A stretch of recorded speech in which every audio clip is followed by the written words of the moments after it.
Look at this chart of global Brent crude prices.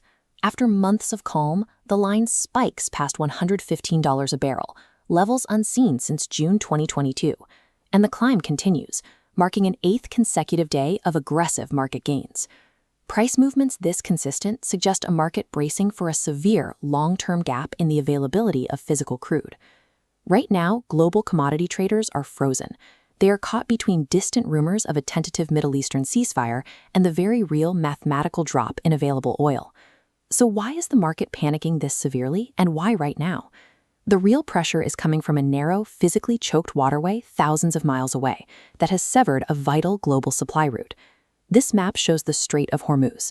It is a 21-mile geographic bottleneck, serving as the primary corridor for a massive percentage of the world's oil and natural gas flows. But since military hostilities rapidly escalated in late February, this essential waterway has become completely unnavigable for commercial vessels. The daily flow of millions of barrels of crude has been physically choked off, trapping the exact energy supplies the global market relies on. What's keeping those ships from moving is a strict, active U.S.-led naval blockade, currently patrolling the waters and enforcing a hard shutdown. Donald Trump recently highlighted just how tight this active naval blockade is, noting that Iran is actively asking for relief from these specific naval patrols in exchange for progress at the negotiating table.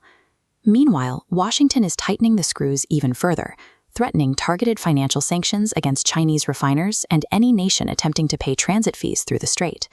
This narrow corridor is an active conflict zone. Its closure has severed the main artery of global energy. Shutting the exit door creates immense blowback inside the house. That external naval blockade is causing dangerous physical pressure across Iran's domestic energy infrastructure. Because crude exports have essentially flatlined, the oil has nowhere to go. Iran's vast domestic storage facilities are filling up fast and rapidly approaching their absolute maximum capacity. Math dictates what happens next. If the ships can't leave soon, Iran will have no choice but to forcefully cap their own wells and cut production entirely. And that stress is triggering secondary fractures across the broader international oil cartel. In a major market shock, the United Arab Emirates formally announced they are completely exiting OPEC next month, so they can independently adjust their own oil production.